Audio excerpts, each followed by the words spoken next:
Bueno, voy a compartir pantalla para empezar la clase.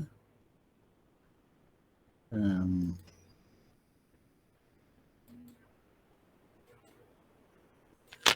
indican si están viendo la diapositiva.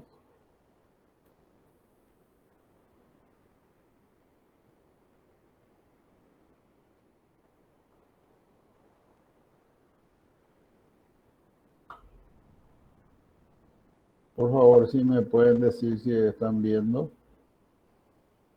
Se ve, profe. Bueno, correcto.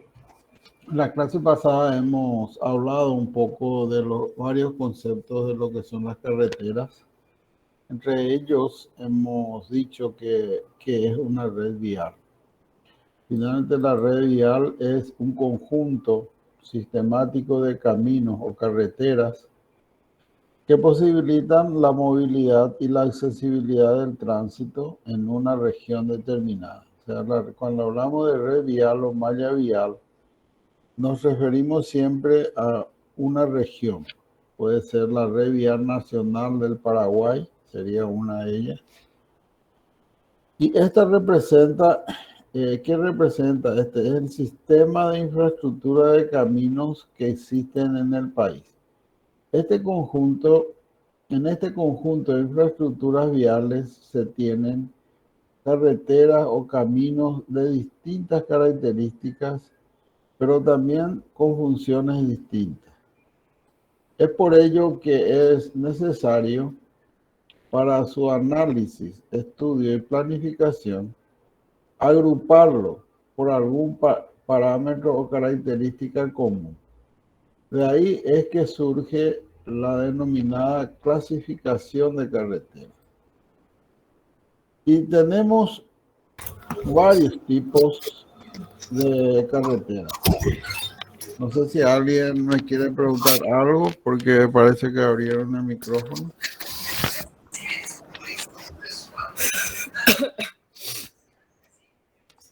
Bueno, por favor, alguien abrió el micrófono y hay se superponen los sonidos. Bueno, entonces la clasificación de carretera, otra vez hay distintos tipos de clasificaciones, digamos. Una de ellas y la más conocida de todas es la que nosotros generalmente estamos identificando acá en el país, es la denominada clasificación política administrativa. Por favor, si algunos de ustedes, yo no estoy viendo la pantalla, así que algunos de Permiso, ustedes... profe. Sí, Leti. Leti es la que está con el micrófono abierto. Ahí ¿Ya ya está, está? profe. ¿Ya está? Bueno, perfecto. Una de ellas entonces es la clasificación política administrativa. Hay otras clasificaciones a los cuales se le dan un uso distinto a lo que podría ser la clasificación política administrativa, es la clasificación según el tipo de la carpeta o la capa de rodadura, ¿no? Está también la clasificación funcional para el diseño y la clasificación jerárquica. Estas dos últimas clasificaciones serían las que utilizamos en el estudio de los proyectos de los diseños viales. Es decir, podríamos llamarle que a estas dos clasificaciones como clasificación técnica. En cambio, los otros son, digamos, para otros usos. Bueno, vamos a hablar de la clasificación política y administrativa. Esta es la clasificación que el Estado utiliza y lo tiene normalizado a través de una ley, que esta ley es la ley 5.552 del año 2016, en donde define y establece las categorías de rutas, caminos y vías, o sea, todo lo que se refiere a carreteras que componen la red vial del Paraguay. Entonces, ¿con qué objetivo? lo dan esta categoría para definir los efectos jurídicos y sobre todo las competencias jurisdiccionales de cada categoría. ¿Qué quiere decir eso? Es definir quién está encargado de tales tipos de carretera. Entonces, en función a ello, esta ley establece la siguiente clasificación. Establece como rutas nacionales a un grupo de rutas, que vamos a ver sus características, rutas departamentales, obviamente ya acá por el nombre ya podemos concluir de que las rutas nacionales serían las rutas que unen los países, todo el país, digamos, de distintos departamentos, y los departamentales los que corresponden a cada departamento. Luego están los caminos vecinales y finalmente las vías municipales. Para saber más o menos en qué consisten las rutas nacionales, la propia ley establece de cómo debemos de, digamos, caracterizar una ruta nacional. Como primer requisito pone que son aquellas rutas que partiendo de la capital de la República se internan o cruzan una gran extensión del interior del país. La segunda condición para hacer rutas nacionales es que las que atravesando dos o más departamentos conducen a capitales departamentales o a municipios de primera categoría. Y tres, las que por razones geopolíticas o socioeconómicas están destinadas a convertirse en corredores viales de integración regional en el mercado común del sur, Mercosur. Este es el caso de aquellos corredores que hoy se habla tanto, el corredor bioceánico, etc. Y la cuarta condición es los que llegan a los puertos nacionales administrados por el Estado. O sea, para hacer rutas nacionales tiene que cumplir uno o varios de estos requisitos. ¿Se entiende? Para las rutas departamentales establecen estos requisitos: los que recorren todo un departamento o la mayor parte de él, los que unen a no más de dos capitales departamentales, las que unen una capital departamental con una ruta nacional, las que unen dos o más rutas nacionales y las que unen una capital departamental con un punto de la frontera nacional. Estos son, es copia directa de la propia ley. Acá se ve abajo las firmas que hubieron. Entonces, de esta forma se definen rutas departamentales.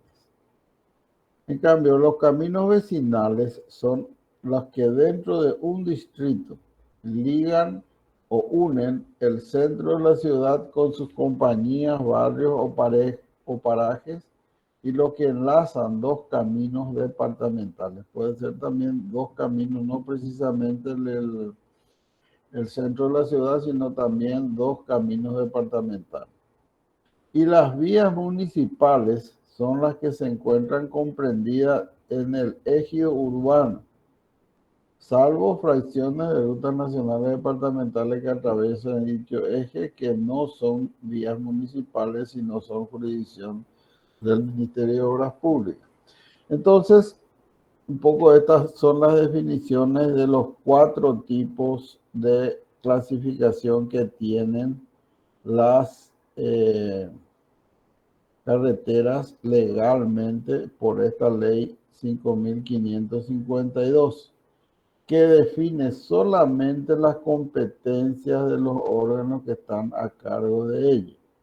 No definen ninguna característica de ruta ni siquiera funciones. Como se darán cuenta, la definición de rutas nacionales, departamentales y caminos vecinales y vías municipales apenas establecen la ubicación y qué, digamos, localidades une entre ellas. Estas, no obstante, son las clasificaciones más utilizadas. De acá derivan inclusive las franjas, el ancho de las franjas de dominio que se requieren para cada una de ellas, que es muy importante a los fines de diseñar después el camino, que vamos a ver más adelante. Bien, la otra, antes de pasar esto, entonces les quiero comentar de que de estas 4 clasificaciones de rutas en esta clasificación, las rutas nacionales están definidas y perfectamente identificadas cuáles son las rutas nacionales. En el Ministerio de Obras Públicas en el año 2019 ha establecido unas 22 rutas que le denominan rutas nacionales con una longitud total de 8.756. Este listado pueden encontrar en la página del ministerio. Está bastante bien claro cuáles son las rutas nacionales. Para quienes conocíamos una clasificación anterior, cuando en años anteriores, por mucho tiempo, teníamos clasificado solamente 12 rutas nacionales.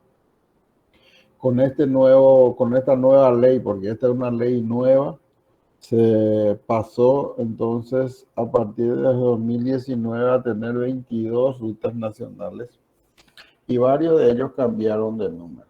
Por ejemplo, la ruta 2 y 7, que era antes la unión de Asunción Ciudad del Este, hoy es solamente ruta 2 y la número 7 pasó a ser otro tramo vial.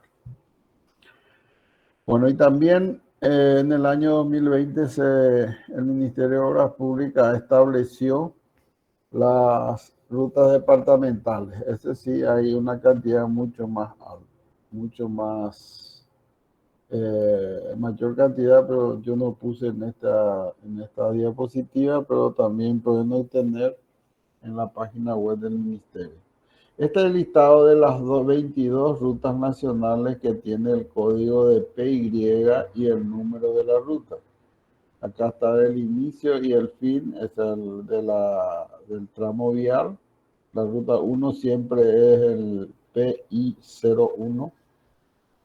Siempre es la misma, ruta 1, Asunción Encarnación, con el kilometraje respectivo. Y bueno, acá, si quieren, pueden ir mirando cuáles son las rutas nacionales que existen. Hay que entender que esto no define la característica, ni tan siquiera define si está pavimentado o no. Simplemente son rutas que se tienen en cuenta por la unión que hacen el inicio y el fin, o sea, el origen y el destino, sobre todo.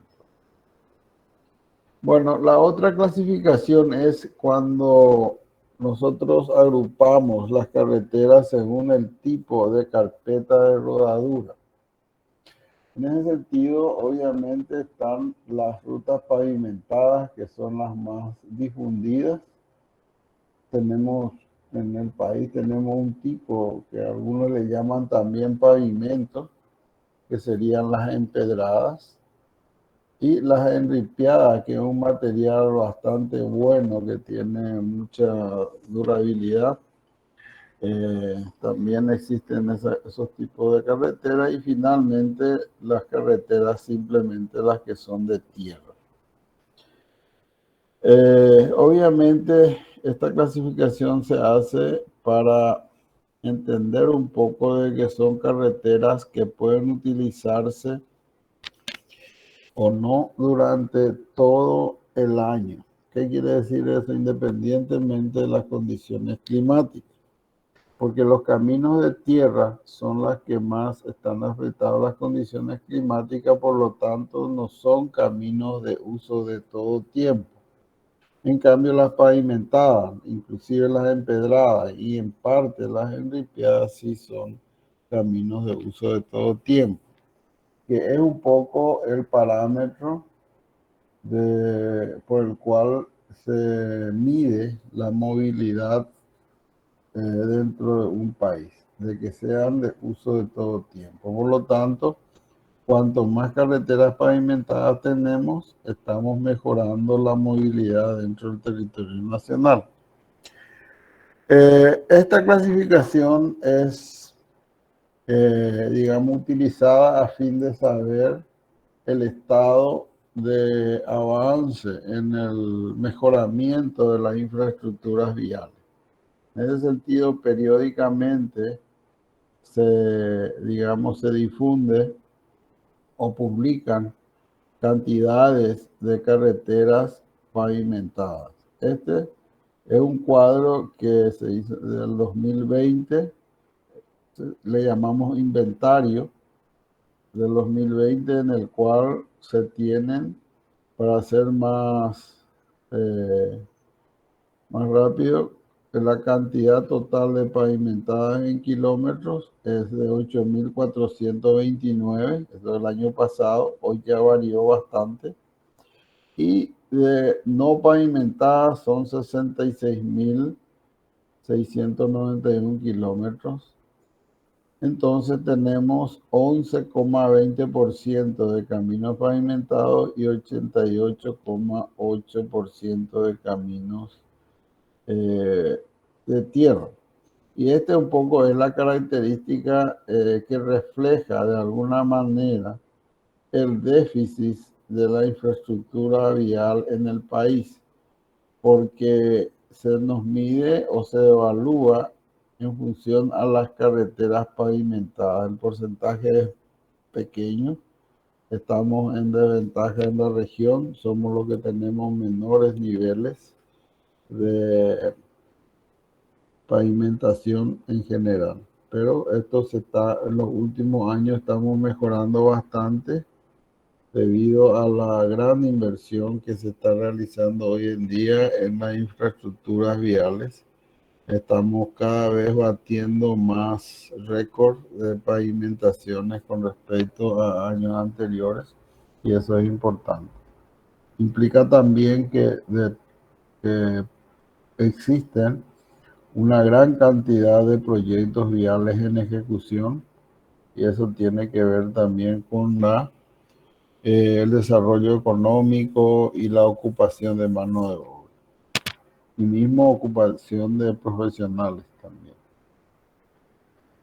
Bueno, vamos a hablar un poco de lo que son las carreteras, la clasificación para el diseño. La clasificación para el diseño jerarquiza las vías de acuerdo a su función. La clasificación para el diseño, para entender un poco, es la que se utiliza, así como su nombre lo dice, para diseñar una carretera. Y esto está establecido en el Manual de Carreteras del Paraguay, en donde establece esta clasificación. ¿Qué es lo que hace la clasificación para el diseño? En primer lugar, jerarquiza las vías de acuerdo a su función. Es decir, prioriza cuáles son las carreteras de mejor nivel hasta el nivel más bajo. Es decir, como tiene dos funciones, dos objetivos funcionales la carretera, que es la accesibilidad y la movilidad, estos objetivos o estas funciones son las que definen las características geométricas de la carretera. Entonces, esta clasificación lo que hace es jerarquizar las carreteras de acuerdo a un nivel, del nivel más alto hasta el nivel más bajo, y a cada nivel le da unas características geométricas. Esto es sumamente importante, sobre todo para lo que nosotros vamos a ir entrando en el diseño geométrico de la carretera. Por ello tenemos que manejar bien esta clasificación. Y el manual de carretera establece para el diseño estas categorías de carreteras. Como la de mayor categoría, mayor jerarquía, están las autopistas. Luego le siguen las carreteras multicarriles. ¿Qué son las multicarriles? Son aquellas carreteras con 4 como mínimo 4 carriles con 2 calzadas con un separador central. Las autopistas son similares, pero tienen otras condiciones que vamos a darlo durante el desarrollo de la clase, de la materia. Las autopistas son las mejores, la carretera de mayor categoría. ¿Y qué es su diferencial? Que el diseño geométrico está preparado para que tengan una alta seguridad, alta velocidad y una alta comodidad. Entonces, un poco una de las características es eso. ¿Y cómo se logra eso? Dándole las características geométricas adecuadas a cada una de estas categorías y a la autopista también. Luego tenemos, después de las autopistas y multicarriles, tenemos las carreteras normales que nosotros conocemos, que son las carreteras primarias troncales de 2 carriles, que es prácticamente el mayor porcentaje de carreteras que tenemos en el país. Luego tenemos los caminos colectores, los caminos locales y de desarrollo. Obviamente va de la mayor categoría a la de menor categoría, van cambiando sus características geométricas y otros parámetros del diseño. Por ello es que esta categoría maneja, esta clasificación maneja el diseño de las carreteras. Otra clasificación que tenemos también en la parte técnica, digamos, sería la clasificación jerárquica, que agrupa las carreteras por el grado de movilidad, por el nivel de acceso local y por el grado de prioridad en las intersecciones. En ese sentido, tenemos 3 grupos de carreteras: las primarias, las secundarias y las terciarias. Esta clasificación jerárquica va, digamos, de la mano y vuelve a agrupar la anterior clasificación que es la clasificación para el diseño. Es decir, por ejemplo, las carreteras primarias serían estos 3 primeros que tenemos acá, estas 3 mejor jerarquizados. Serían las primarias, luego estarían las secundarias y finalmente las últimas serían las terciarias, que serían los caminos vecinales, etc. Bien, un poco esto es lo que vamos a describir de lo que son clasificaciones. Es importante diferenciar cada una de ellas. Luego, ahora vamos a hacer una rápida reseña lo que es la historia de las carreteras, pero como acá decimos, existe un paralelismo en la evolución de las vías terrestres y a la vez de los vehículos. O sea, no podemos hablar de evolución histórica solo de las carreteras, sino tenemos que hablar de la evolución de los vehículos, porque obviamente uno construye una carretera en función al vehículo. Así tenemos de que de los primeros, digamos, vehículos que eran los carros y demás, con el correr del tiempo pasaron en donde para estos carros no necesitábamos carreteras, autopistas, ni mucho menos. Simplemente senderos medianamente preparados para que circulen estos vehículos. Sin embargo, hoy en día, con la evolución de los vehículos, necesitamos diseñar y construir carreteras con otras características como las que tenemos actualmente. Bueno, un poco para entender cómo se iba desarrollando el transporte a lo largo del tiempo, podemos decir de que las principales vías eran solas antes de que existan los vehículos. Las principales vías eran solo veredas, caminos peatonales, piedras colocadas porque no existían vehículos y eran solamente las personas los que transitaban en él. Así en la época de los romanos surgió la vía Apia, por ejemplo. Y en América, eso fue en Europa, obviamente, y en América en el periodo precolombino los pueblos primitivos poseían un sistema rudimentario de caminos interconectados, que lo hacían a pie o a lomo de los animales para llegar a destino, a veces a través de puentes de cuerdas entre las montañas, etc. Y en el periodo de la colonia, cuando ya los europeos llegaron, se producen grandes cambios de transporte en América. El principal modo de comunicación a nivel mundial, digamos, en los inicios, fue el marítimo y el fluvial, ¿verdad? Obviamente con el uso de los barcos. Ahora bien, ¿dónde surgen los primeros vehículos con la invención de la rueda? Y es ahí donde se realizan los primeros caminos preparados para que pasen vehículos que circulen. Entonces, y los primeros fueron los espartanos, fenicios, luego los romanos. Ya aparecen algunos conceptos que hasta hoy usamos, que son de darle comodidad a la circulación de los vehículos y de rapidez. Y la necesidad también de revestir la capa de rodadura, o sea, la tierra natural, revestir con algo. En el siglo XVIII se inician las primeras líneas de ferrocarriles. Acá surgen otro tipo de vehículos muy importantes y el primero que surgió fueron los ferrocarriles.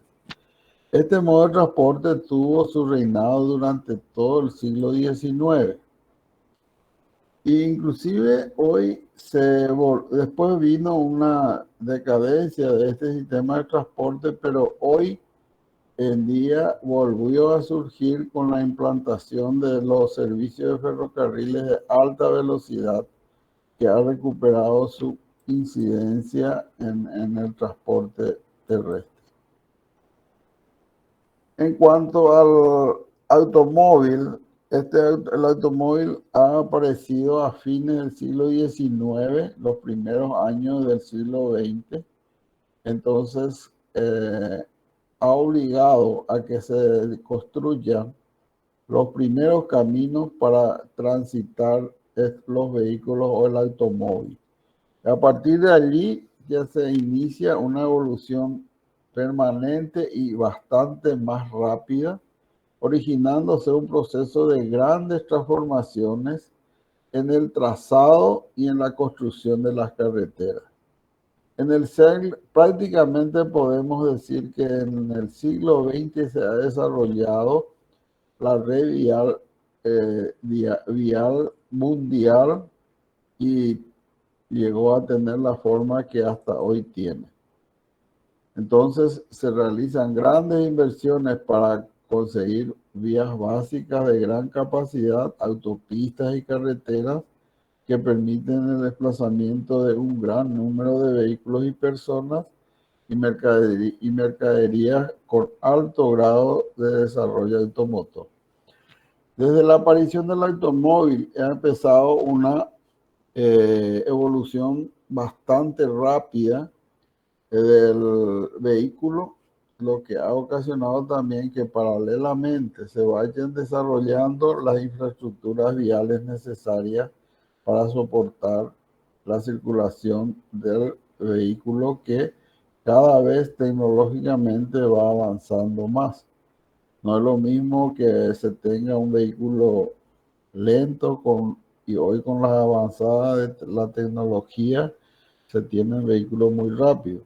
Eso implica que debemos de preparar carreteras que permitan que dichos vehículos circulen con la rapidez diseñada pero en condiciones de seguridad y comodidad.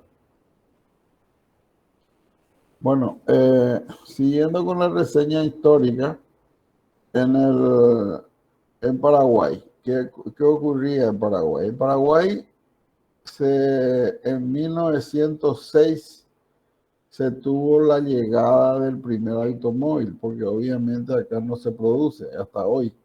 Entonces tenían que importarse el vehículo. Y el primer automóvil importado en Paraguay fue en 1906.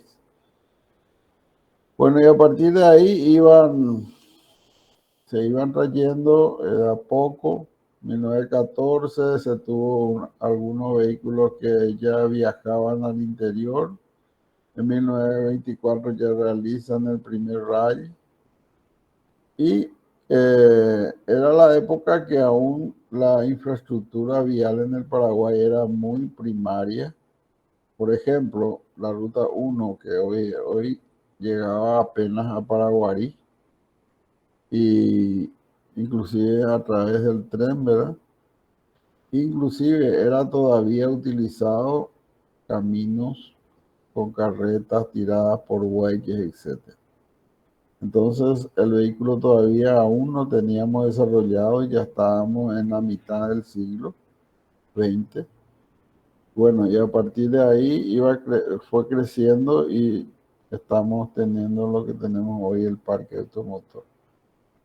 Bueno, un poco eso sería lo que a modo de entender cómo iba evolucionando las vías terrestres o las carreteras y los vehículos. Y esto es lo que siempre hay que tener en cuenta, de que carretera no se puede realizar sin considerar el vehículo. Siempre eso hay que tener en mente. Al construir o al diseñar una carretera debemos de saber qué tipo de vehículos va a circular sobre ella. Bien, en el proceso de, digamos, de implementación o de tener una carretera, tenemos que hablar de que se pasa una serie de etapas en el cual existen una serie de acciones o trabajos que se realizan en cada etapa que compete a quienes se dedican en el sector de las carreteras. Podemos hablar de que existe una etapa previa donde se conceptualiza y se le da el nacimiento a la carretera, que es la etapa de planificación. Luego tenemos ya en el cual convertimos en algo concreto, diseñamos la carretera, le damos la forma para poder luego ya pasar a la etapa de la construcción, en donde ya se implementa y se plasma lo que se diseñó para finalmente, luego de la construcción, obviamente ya queda la etapa de la utilización de la carretera y que podemos llamarlo también como si fuera que estamos explotando la carretera. Estas son las 4 etapas que vamos a ir viendo en qué consiste rápidamente con el ingeniero Rodríguez. En la siguiente hora esto se va a desarrollar con mayor detenimiento. La etapa de planificación. Bueno, voy a ubicar lo que nosotros vamos a desarrollar en el curso. En este curso de Vías 1 nosotros vamos a desarrollar estas dos primeras etapas. Sería la planificación y el proyecto, o por lo menos parte del proyecto, del diseño de una carretera. Entonces, con el ingeniero Rodríguez van a desarrollar la planificación y el diseño de la carretera, que va a ser diseño geométrico, lo vamos a desarrollar a lo largo del curso. ¿En qué consiste la etapa de planificación? Es la parte en donde se realiza un análisis técnico de los factores geográficos y físicos, económicos y sociales y políticos de la región en donde se tiene previsto realizar una carretera. Para ellos se echa mano otra vez a varias partes de la planificación. Una carretera nace con la determinación del perfil del proyecto, es decir, una exposición de la idea realizada a realizar con su justificativo social, técnico y estimación económica, cuenta con croquis y con algunos planos de respaldo. Estamos hablando de croquis nada más. La otra parte del perfil del proyecto hacemos un análisis de prefactibilidad, que es el estudio del proyecto en términos económicos y sociales para ver su conveniencia. Y la factibilidad es donde se evalúa el proyecto a partir de los estudios realizados del proyecto utilizando toda la información necesaria. Entonces, en la etapa de planificación básicamente son las tres acciones que se realizan y de aquí surge la necesidad o no de realizar una carretera. En la etapa del proyecto, este es el conjunto de estudios que permiten definir una obra vial a fin de ejecutarlo para su concreción física. Esta ya es la etapa en donde se realizan todos los estudios necesarios para darle forma a la carretera. Se inicia esta etapa una vez que se defina la factibilidad. De la etapa de planificación se define la factibilidad. Una vez que sea factible la carretera, se desarrollan las inversiones para elaborar el diseño final del proyecto. Entonces, el diseño final del proyecto ya tenemos una serie de acciones mucho más detalladas y con todos los estudios necesarios. En esta etapa debe definirse sus aspectos geométricos, sus aspectos estructurales, los aspectos hidráulicos que son muy importantes en la carretera y todas las obras complementarias que se requieren para terminar correctamente la carretera. Entre los estudios que se realizan para realizar un proyecto o un diseño de carretera son estos: los estudios socioeconómicos, los estudios medioambientales, los estudios técnicos, y se concluye, todo tiene como resultado el denominado diseño final de ingeniería.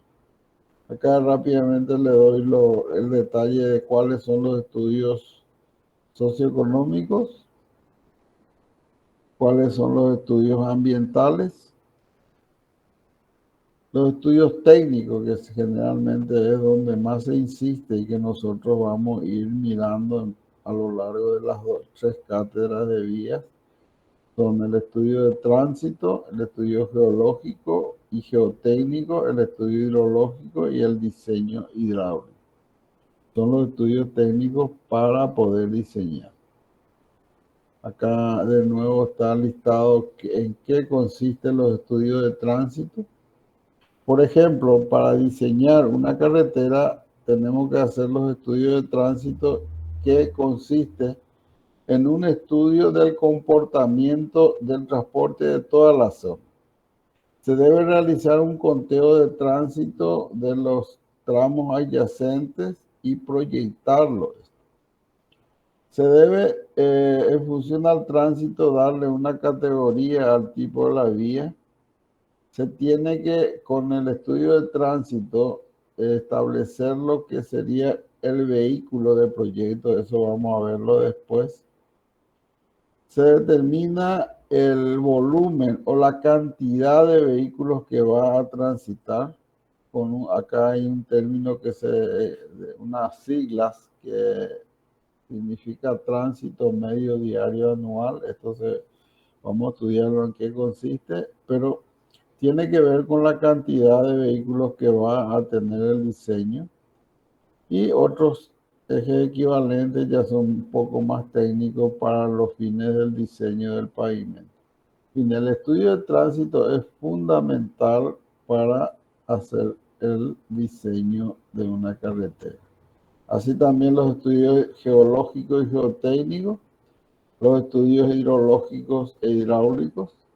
Muy importante la presencia del agua, el manejo del agua, tanto de precipitación pluvial como de los cauces y del subterráneo, son fundamentales para el diseño y la construcción de una carretera.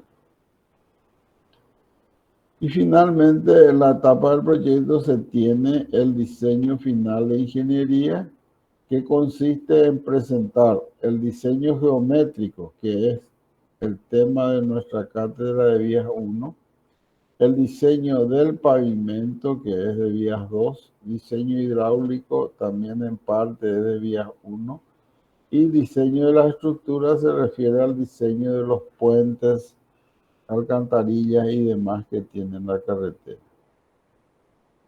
Bueno, y la tercera etapa, como habíamos dicho ya antes, es la etapa de la construcción, que es el conjunto de tareas requeridas para la ejecución de una obra vial de conformidad al proyecto en un plazo determinado.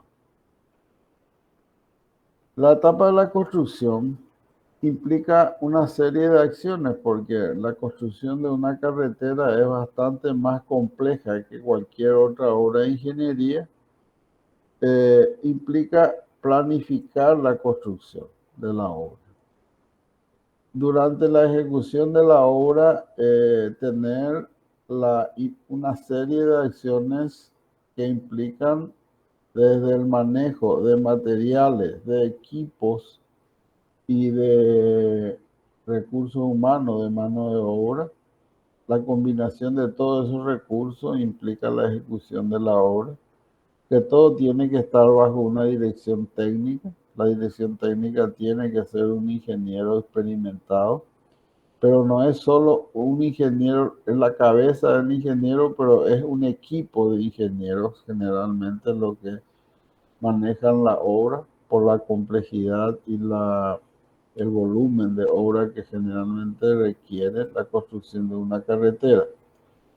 Y durante la construcción implica también controlar, digamos, todos los trabajos que se están realizando, porque cada trabajo está especificado según el proyecto y se tiene que cumplir con las especificaciones, y la forma de garantizar de que se cumplan esas especificaciones es a través de los controles.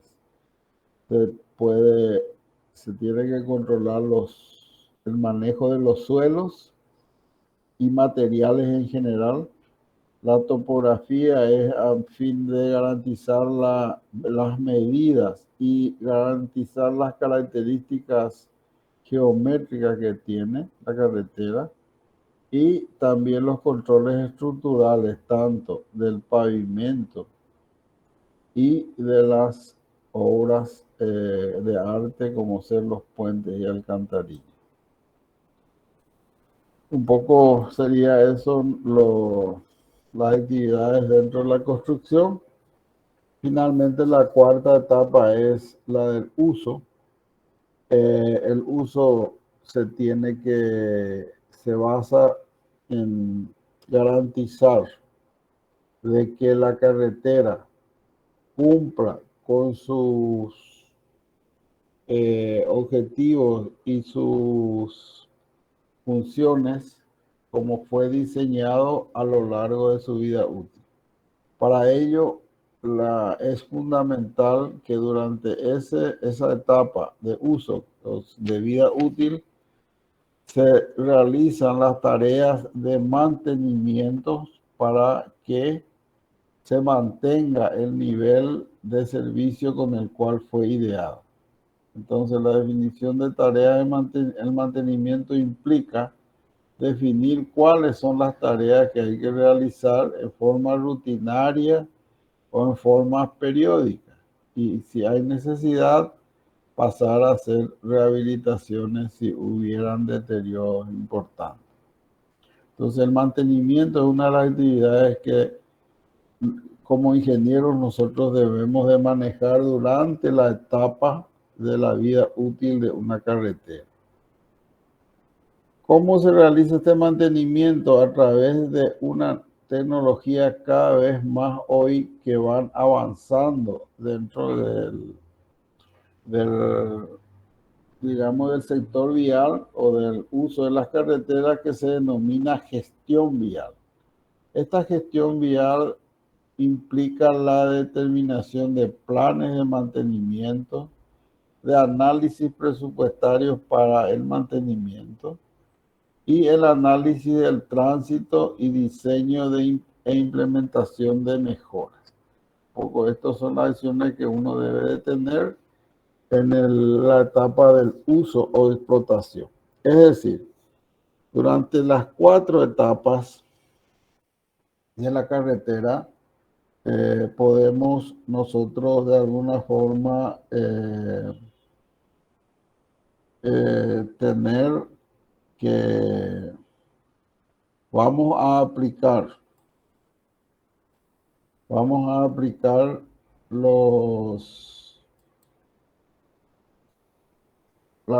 digamos, todos los conocimientos que se requieren desde la etapa de planificación, pasando para el diseño de carreteras, la construcción y durante el uso, digamos, es necesario que los conocimientos de los conceptos y criterios viales se utilicen, y es importante por ello que el ingeniero vial entienda y esté compenetrado con estas 4 etapas, porque en las 4 etapas va a intervenir de alguna forma. Bueno, un poco hasta acá sería la parte introductoria. Creo que el ingeniero Rodríguez lo va a empezar a iniciar lo que son los conceptos de una planificación. No sé si hay alguna pregunta para ir terminando mi parte. Profe, ¿Sí? de acá de estos últimos años que vos sos profesor, ¿qué tal vos ves el interés de nosotros los estudiantes en cuanto al sector vial para que ese 11% del desarrollo de pavimento cambie? Porque al final depende de nosotros que vamos a ser futuro ingeniero, ¿verdad?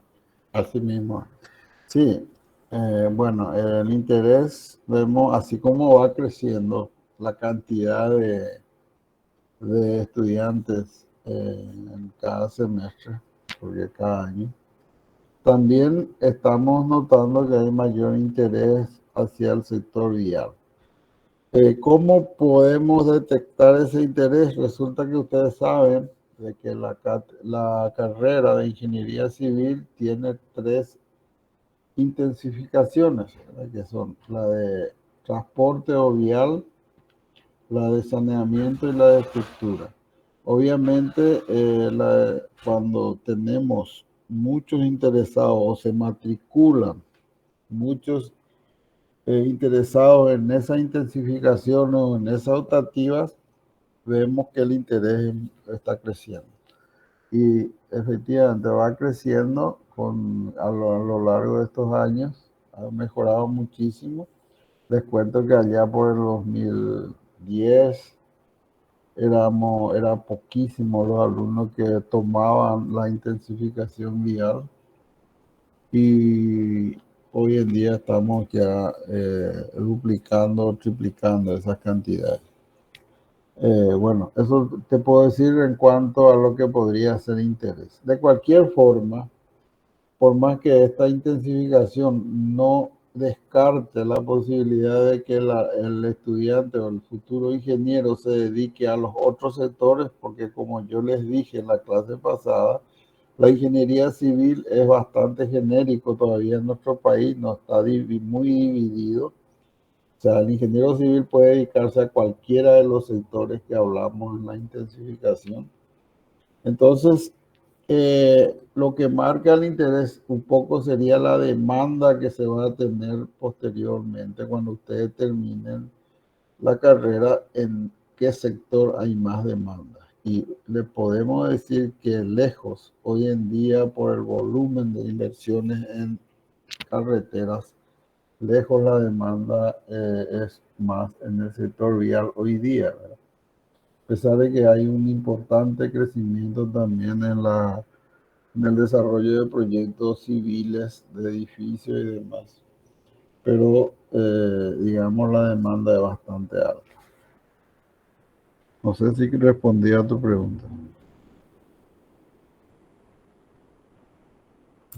Sí, profe, súper, gracias. ¿Alguna otra pregunta?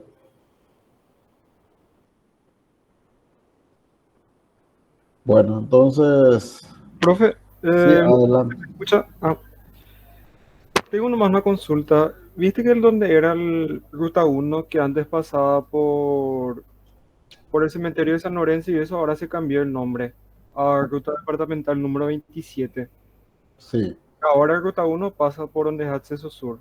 sí. ¿Ese cambio con qué motivo se hizo?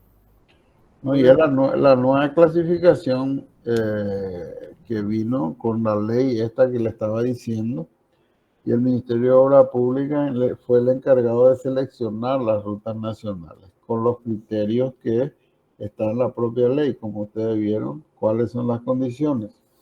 Y bueno, se vio que la ruta que une de forma, digamos, las dos ciudades principales, Asunción y Encarnación, es por el trazado que va por el acceso sur. Entonces se hizo ese cambio por esa necesidad. Anteriormente, la ruta 1 nacía prácticamente en San Lorenzo, bueno, ahí en el kilómetro 14.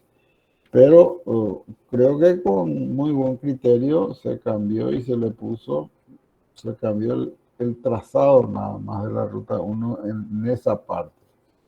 De acuerdo al criterio que está en la ley, como le dice, si usted, yo le voy a alzar esta diapositiva, van a ver que ahí está la ley. Inclusive puedo alzar la ley también en el Classroom para que lean bien. Por eso es que se cambió eso. No, no hay otro motivo, simplemente aplicando, digamos, la ley. Pero eso no afecta, como les dije, a las características técnicas de la carretera. Eso se maneja de otra manera y paralelamente. ¿Qué es lo que le quiero decir eso? ¿Qué quiere decir eso? Que una ruta nacional, que siempre se supone que son las más importantes, pero puede que tenga unas características técnicas distintas a una ruta departamental. Es decir, una ruta departamental puede ser, por decir de forma muy exagerada, puede ser una autopista. Y la ruta nacional puede ser apenas multicarril o una carretera de dos carriles. O sea, no tienen relación con ellos, sí tienen relación con la competencia. ¿Qué quiere decir competencia? La ruta nacional se encarga del Estado, el Ministerio de Obras Públicas, y las rutas departamentales se encargan las gobernaciones y las rutas municipales y caminos vecinales las municipalidades. Eso es lo que establece la ley. Ahora, que se cumpla o no, seguramente va a ser un proceso, porque el Estado está tan centralizado que hoy en día el que maneja todas las rutas prácticamente es el Ministerio de Obras Públicas. No sé si respondí tu pregunta. Sí, súper, profe, gracias. Bueno, entonces terminamos aquí. No sé si el ingeniero Rodríguez, creo que ya está atento. Ingeniero, te dejo a tu cargo. Perfecto, ok. No sé si vas a poder grabar, ingeniero, o porque yo estaba grabando o los alumnos van a seguir grabando. Y conviene que por esta vez graben los alumnos, la próxima vez yo no me preparé para grabar, como no Perfecto. tenemos más esa opción. Bueno, entonces a María Paz de La Paz le vamos a pedir que siga grabando. El mío, yo voy a cortar ahora el mío, ¿verdad? ¿Está bien? Perfecto, ok, Ok. Bueno, quedamos así, ingeniero. muy Gracias. bien, hasta luego. Muy bien, les voy a dar 5 minutos para que se despejen un poco y después empezamos nuestra clase de hoy. Hoy vamos a hablar un poco de lo que es la planificación de proyectos viales y hablando un poco ya de lo que va a ser los estudios de factibilidad que vamos a dar con más detenimiento en la siguiente clase. Entonces, 5 minutos de recreo, de descanso y después empezamos nuestra clase. ¿Ok?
Muy buenas noches, ¿qué tal? ¿Cómo están? ¿Me escuchan? Perfecto. Bueno, hoy yo les voy a hablar un poco de lo que es la planificación de proyectos viales y a lo que generalmente llamamos el estudio de factibilidad técnica, económica y ambiental. Voy a usar como referencia el manual de carreteras del Paraguay en el volumen 1, el tomo 1.1 es la evaluación de proyectos. Voy a tomar nomás como referencia y voy a sacar los conceptos fundamentales para un estudio de factibilidad. Posteriormente, en la siguiente clase, vamos a ver ya con más detalles cómo se presenta un proyecto de estudio de factibilidad verdadero, de un tramo en particular. Entonces, voy a proyectar mi pantalla a ver si podemos empezar nuestra clase.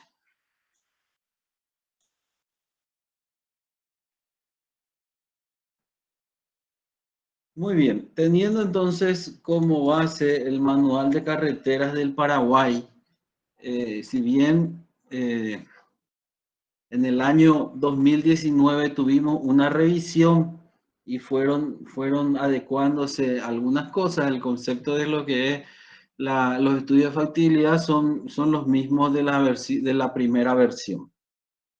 Estoy tomando entonces la unidad 1, que se llama Planificación de Proyectos Viales, y el volumen 1.1, Evaluación de Proyectos Viales. Es importante mirar un poco el contenido de lo que es la evaluación de proyectos viales. En el índice se resumen qué es lo que tiene que tener un proyecto vial, es decir, un estudio de factibilidad. ¿Qué es un estudio de factibilidad?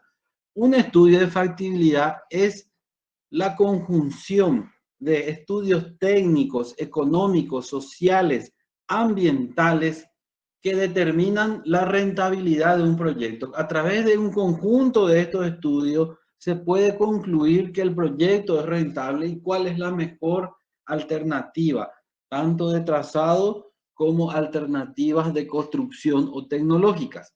Eso consiste en estudio de factibilidad, demostrar que el proyecto es rentable y necesitamos comparar proyectos similares para poder demostrar esa rentabilidad de ese proyecto que va a beneficiar a una comunidad. Entonces podemos observar, por ejemplo, que la evaluación de proyectos de carreteras pavimentadas en un medio rural, que son las rutas. ¿Qué es lo que se necesita? Entonces dijimos que necesitamos datos técnicos, datos económicos, datos sociales, datos ambientales, y tenemos que ver que esos datos se puedan juntar y mostrar que el proyecto sea eficiente, sea rentable y que produzca beneficios, que los beneficios sean mayores que los costos de inversión y de mantenimiento a lo largo de la vida útil del proyecto. Entonces, un estudio de factibilidad técnica, económica y ambiental debe contener los aspectos generales de la región donde se va a hacer el trazado, la localización del proyecto en la red vial, si es un camino, si es una ruta nacional, si es una ruta departamental, un camino vecinal o un camino municipal. Entonces, eso va a determinar quién va a ser el encargado de la ejecución. Como estaba comentando el ingeniero Florentín, el área de competencia de las rutas nacionales y departamentales generalmente es el Ministerio de Obras Públicas. Las rutas departamentales, la competencia debería ser la gobernación, pero muchas veces el ministerio también es el responsable de mantener las rutas departamentales y también los caminos vecinales. Entonces, entre los datos generales está la identificación del problema, que es la necesidad de tener accesibilidad con rapidez y confort a los usuarios. Al tener esa accesibilidad, los usuarios de la carretera pueden, digamos, trasladarse de un lugar a otro más rápidamente, trasladar su producto, y eso hace que beneficie a la localidad, a las comunidades afectadas por este proyecto. Por eso es importante entonces conocer los problemas, el área de influencia y el tráfico. Ustedes saben que en toda obra de ingeniería la solicitación principal es el tráfico actual, el tráfico futuro o el tráfico generado o el tráfico derivado inducido. Entonces el tráfico sería la carga que va a soportar la ruta a lo largo de su vida útil. Entonces, eso es importante que se recuerden. Cuando se hace estudio de factibilidad, uno de los primeros estudios es el estudio de tránsito. Es decir, hacer la encuesta de origen-destino y hacer el conteo de tránsito, de la cantidad de vehículos que va a pasar. Y a través de una tasa de crecimiento poblacional o la tasa de crecimiento del parque automotor, se determina el tránsito futuro.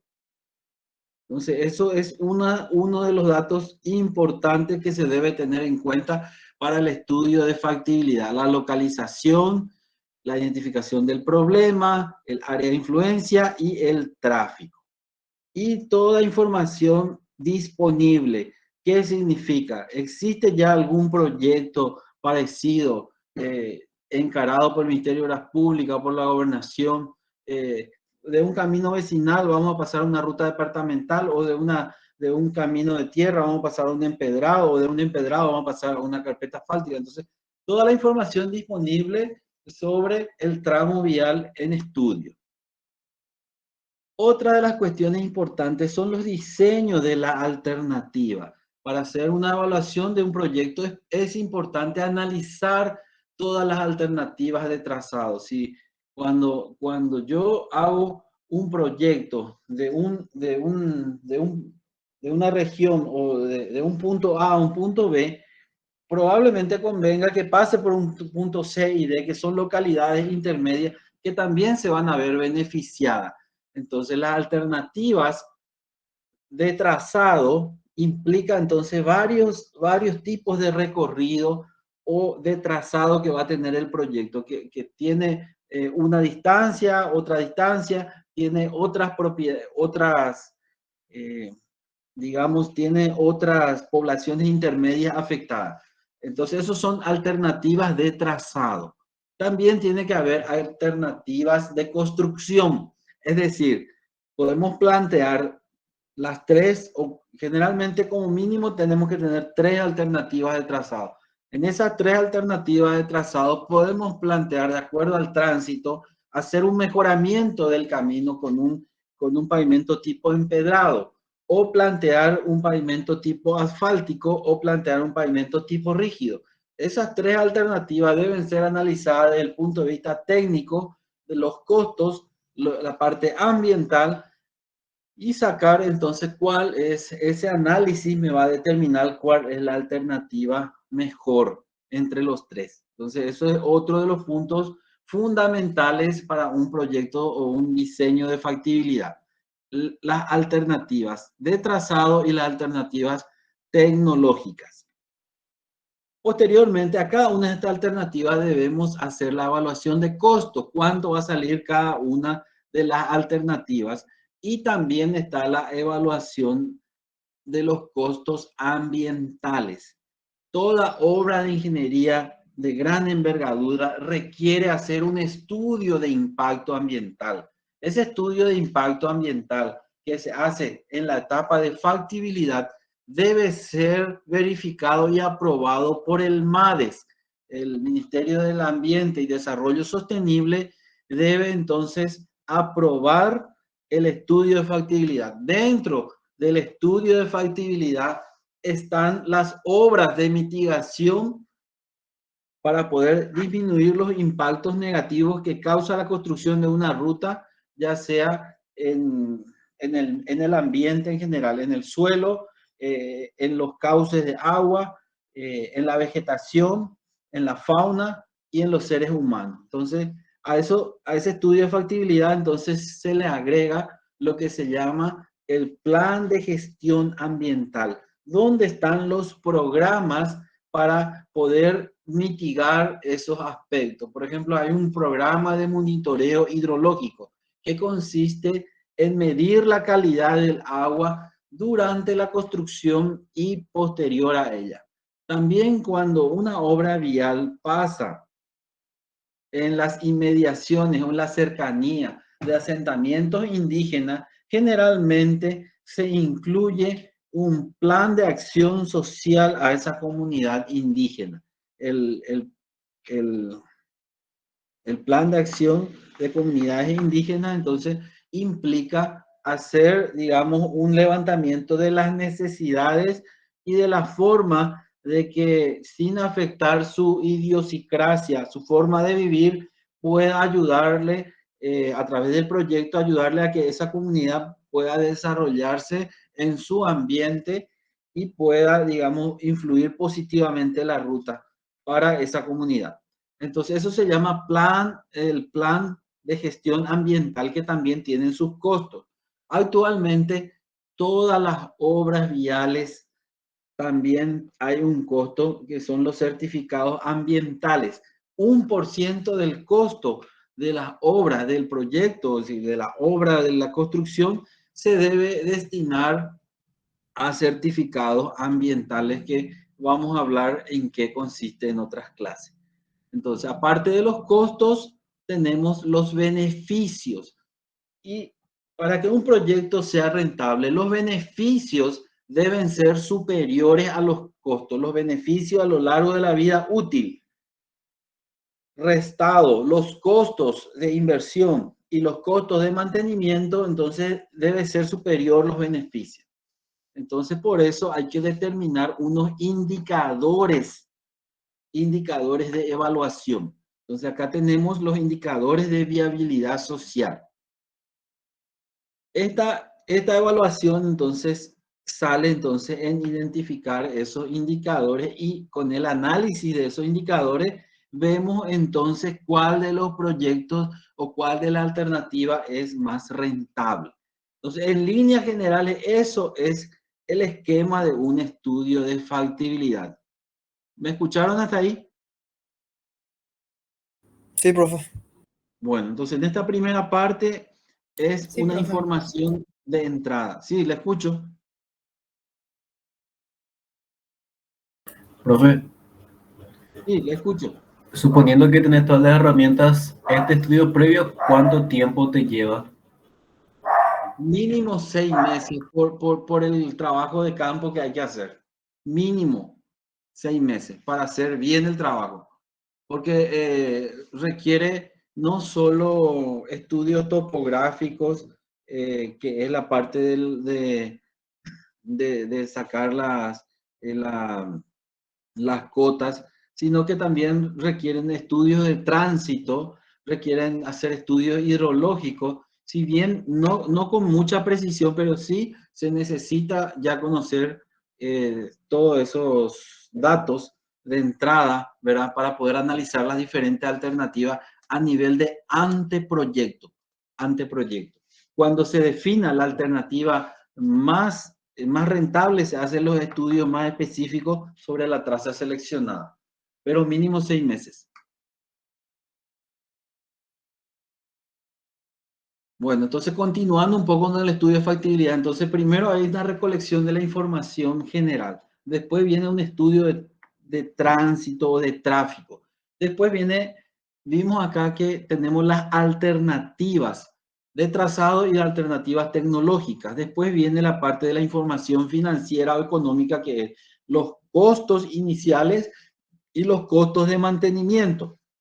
Después tenemos el análisis de los beneficios. El beneficio que se genera por una ruta en buenas condiciones, y la evaluación económica, que es la diferencia de los costos y los beneficios. También un tema muy importante es la parte ambiental, que tienen también sus costos y tienen también sus programas de acción social y sus programas de gestión ambiental, que es para mitigar los impactos negativos que puede causar la obra en la comunidad, en la fauna, en la flora y en el suelo en general. Y de eso viene entonces determinar la alternativa más rentable. Muy bien. Como les dije, lo que voy a hacer es, voy a extraer los conceptos más importantes. Por eso empecé con el índice, porque ahí está resumido esos conceptos que se va a ver. Muy bien. Entonces, sabemos que los proyectos viales requieren una gran inversión. Por lo tanto, los costos también son elevados y generalmente, ¿cómo se consiguen los costos para poder construir una ruta? Se consigue a través de préstamos internacionales. Existen organismos financieros como el BID, el Banco Mundial, tenemos ahora la JICA, tenemos el Fonplata, son entonces la OPEP de los países petroleros, son entonces bancos internacionales que, digamos, financian, prestan, se hace un préstamo y hay un contrato de préstamo con el Estado paraguayo, donde el Estado paraguayo se compromete a ir devolviendo ese préstamo a lo largo del tiempo, ¿verdad? Pero con el beneficio de que construimos una ruta que beneficia a la comunidad. Entonces, para eso hay que hacer el estudio de factibilidad para demostrar esa rentabilidad, y eso, con ese estudio de factibilidad se gestiona el préstamo y posteriormente se gestiona también a través de planificación económica, hay un Ministerio de Planificación Económica donde se gestiona lo que se llama el SNIP del proyecto, que es Sistema de Inversión Pública del Proyecto, es decir, demuestra la rentabilidad del proyecto, eso se mete al Congreso y se aprueba por ley una ley de préstamo para el BID o para el Fonplata, de tal manera que eso sirva para la construcción de un proyecto en particular. Entonces, ¿qué comprende este estudio de factibilidad? Comprende, dijimos, la evaluación técnica, la evaluación económica y la evaluación ambiental. Entonces acá, en esta parte, lo que está en amarillo se resume eso. La evaluación técnica determina si la vía durante el periodo de su vida útil presentará las condiciones adecuadas de circulación. Es decir, tiene que tener la capacidad vial, que es la cantidad de vehículos que puede circular, y tiene que tener durabilidad en el tiempo. La evaluación ambiental identifica y evalúa los cambios en los medios físicos, el aire, el agua, y también determina los planes para poder mitigar los impactos negativos.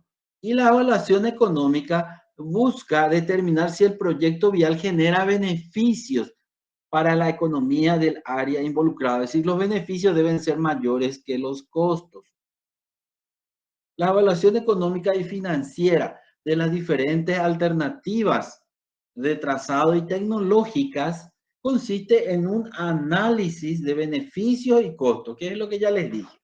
Entonces, esto es importante saber en forma general para qué es lo que se hace en un estudio de factibilidad, analizar la parte técnica, la parte económica y la parte ambiental. Para poder encuadrar un proyecto dentro de una categorización dentro del sistema vial, creo que ya habrán dado con el ingeniero Florentín, pero es importante repetir que la clasificación jerárquica a nivel de país es la siguiente. La red primaria son las rutas nacionales, conformadas por rutas que partiendo de la capital se internan o cruzan gran extensión del país. Las que atravesando 2 o más departamentos conducen a la capital departamental o municipal de primera categoría, y las que por razones geográficas y o socioeconómicas están destinadas a convertirse en corredores viales de integración del mercado común del sur, del Mercosur. Por ejemplo, les cuento que estamos en construcción y ya en una etapa de un 50% para adelante del programa de integración de corredores suroeste del Paraguay, que consiste en la construcción de la ruta de Pilar hasta Alberdi. Entonces, en Alberdi se conecta con Puerto Cano del otro lado de la República Argentina, y esa ruta, que es la ruta PI 019, llega hasta Acceso Sur, desvía a Guarambaré, y de ahí a la capital, digamos, que también se conecta otra vez con la Argentina. Entonces, es un proyecto, nosotros estamos construyendo desde el desvío de Pilar, desde el desvío de Alberdi hasta el Tebicuarí, y del Tebicuarí hasta Pilar. Esa es la obra que yo le estoy proponiendo ir a visitar, ¿verdad? Y conforme a nuestro calendario, habíamos previsto el 26 de febrero hacer la primer grupo de visita, y el 5 hacer el otro grupo. Los alumnos que están interesados en esta visita de un día, ida y vuelta, se van a anotar con la delegada que va a crear la lista, y después vamos a crear los grupos para las mayores informaciones. Eso a modo comentario nomás. Bueno, continuando, entonces, las rutas nacionales son aquellas que soportan más de 1.500 vehículos por día y está a cargo del Ministerio de Obras Públicas. Las rutas departamentales son las que recorren todo un departamento o mayor parte de él, o las que unen a uno o más capitales departamentales. Son las que soportan 1.500 a 500 vehículos y generalmente está a cargo del Ministerio de Obras Públicas, pero también tendría que estar a cargo de las gobernaciones, ¿verdad? Que también tienen sus royalties para hacer el mantenimiento de las obras públicas, y entre ellos las rutas. Y la red terciaria está formada por los caminos vecinales. Son los que dentro de un distrito, de un municipio, ligan el centro de la ciudad con sus compañías o barrios o digamos, parajes. Soportan entre 500 y 100 vehículos por día y son caminos de bajo volumen de tránsito. Está generalmente responsabilidad del ministerio, de las gobernaciones y también de las municipalidades. En los caminos vecinales muchas veces se trabaja en conjunto entre las tres instituciones, y eso generalmente está dando buenos resultados. El Ministerio de Obras Públicas, a través de los distritos de conservación vial que están distribuidos por el país, entonces con la ayuda de las gobernaciones y las municipalidades mantienen los caminos vecinales. Y por último están las vías municipales, que es competencia directa de los municipios. Entonces esa es la jerarquización de la red vial del Paraguay, que es importante conocer. Muy bien. Continuando un poco con nuestra preparación de proyectos, vamos a ver directamente cuáles son, cómo podemos, cuáles son los indicadores de rentabilidad del proyecto. Habíamos visto que hay que hacer la evaluación de costo, la evaluación de beneficio, y la diferencia entre costo y beneficio es la rentabilidad. Entonces, vamos a ir directamente a cómo conseguimos la rentabilidad, para en otra clase entrar con mayor detalle de lo que es un estudio de factibilidad. Entonces, la evaluación es una evaluación socioeconómica, comparando los beneficios con los costos atribuidos al proyecto. ¿Cuáles son esos indicadores? El indicador que utilizamos es el VAM, el valor actual neto. ¿Qué es el VAM? El VAM es todo, si nosotros tenemos todos los costos del proyecto, el costo de inversión inicial, costos de mantenimiento, costos de rehabilitación a lo largo de la vida útil del proyecto, que generalmente se calcula para 10 años y después una proyección a 20 años. Entonces, a lo largo de la vida útil, vamos a suponer de 10 años, entonces tengo yo los costos y también tengo los beneficios. Y todos esos costos y beneficios se trae a valor presente, es decir, que se transforman los costos futuros y los beneficios futuros y presentes, se transforman todo a presente y se resta. La diferencia entre costo y beneficio es el VAM. Si esa diferencia es positiva, en realidad es beneficio menos costo, entonces quiere decir que el proyecto es rentable. Si la diferencia es negativa, quiere decir que el proyecto produce más costos que beneficios. Ese es el VAM. El TIR, la tasa interna de retorno, es aquella tasa de descuento en el cual los beneficios y los costos presentes y futuros se igualan en el cual el BAN es cero. El TIR es una tasa de interés. Cuando el TIR es mayor que la tasa de interés que pagan los bancos, que generalmente es del 12 al 8%, es el más bajo. Si el TIR debe ser mayor entre el 12 al 8%, si es mayor quiere decir que el proyecto es rentable.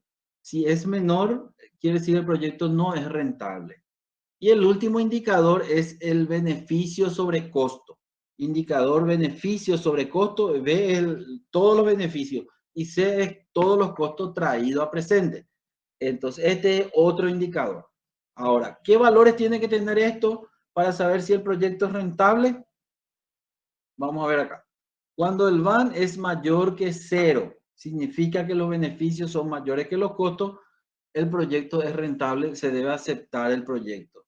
Cuando el BAN es igual a cero, significa que los costos y los beneficios son iguales. Entonces se debe analizar mejor el proyecto para que sea rentable.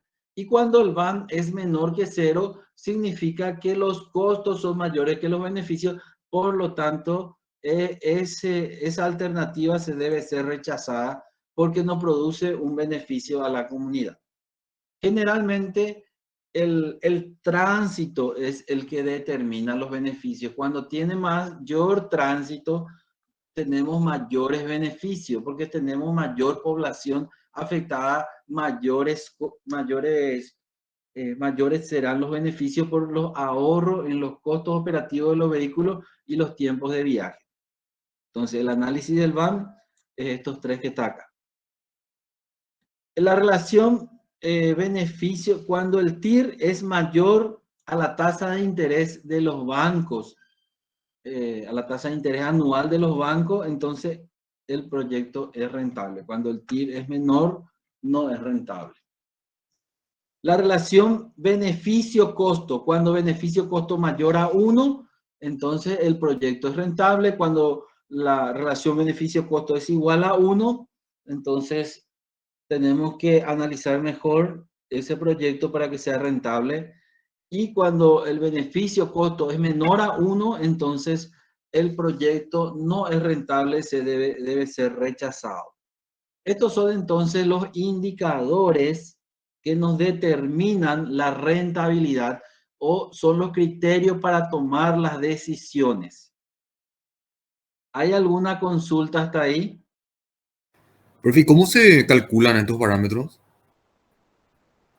Sí, los parámetros son indicadores económicos, entonces, y como les dije, se calcula a través de lo que se llama el flujo de costos, el cash flow.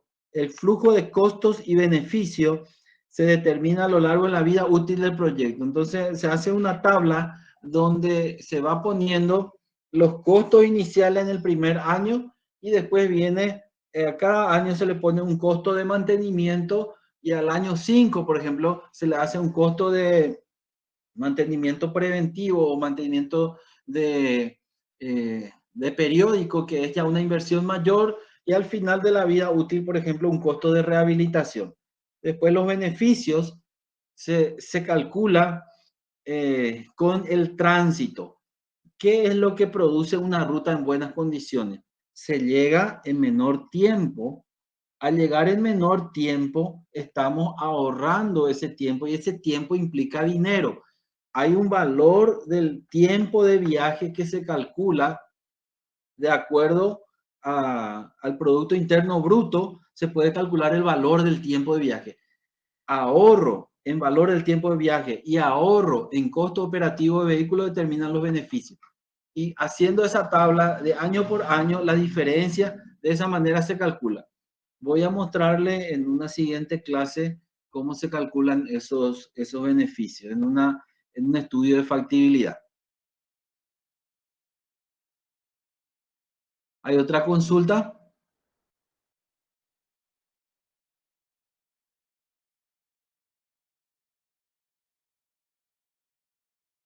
Bueno, entonces, redondeando un poco, las cosas importantes que hay que saber es, dentro de un estudio de factibilidad, debemos englobar en el estudio toda la parte técnica, toda la parte económica y toda la parte ambiental del proyecto. Definir unas alternativas de localización y tecnológica y comparar económicamente. Comparar económicamente significa sacar los costos y sacar los beneficios y aplicar los indicadores de viabilidad social o indicadores de rentabilidad. Con esa comparación vamos a determinar cuál de las alternativas es la más rentable. En eso consiste un proyecto de factibilidad. ¿Alguna consulta?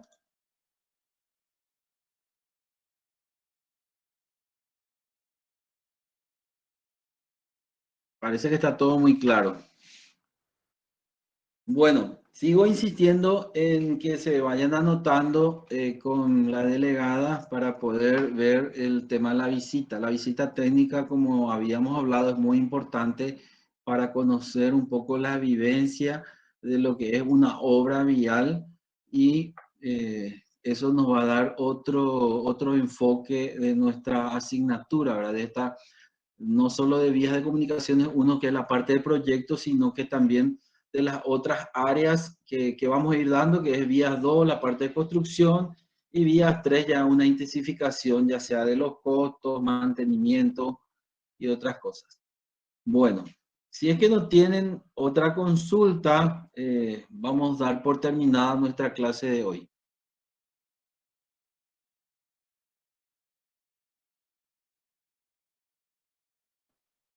Muy bien, les agradezco su atención, muchas gracias y hasta luego, nos estaremos viendo. Hasta luego.